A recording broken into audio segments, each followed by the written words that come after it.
My name is Adrian Szymnowski. I'm the Operations Director and CEO for Arctic Research Foundation. This morning we loaded the mobile science labs on a large sled. The goal is to move science labs out into remote locations to have a power generating source to do work. In this case we're going to Finlayson Island.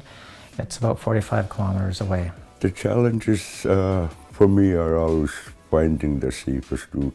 My concern was there wouldn't be enough ice. If our time is looking good, we'll go to those two stations. The challenge for scientists in winter is, well, how do they get power?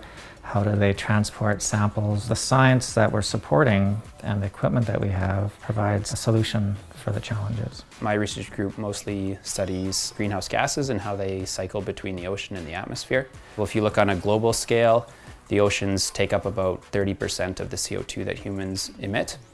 And the problem is we don't really know too well what happens in the Arctic. Difficult to get here, difficult to make those measurements.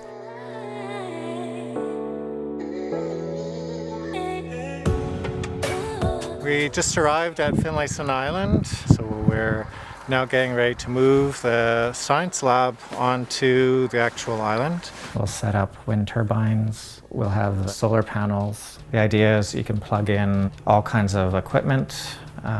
You can run extension cords to equipment off-site, and you can build a research station around this power generating station. Being there firsthand, witnessing warmer temperatures, the ice is not as thick as it used to be in the past, so it has really changed.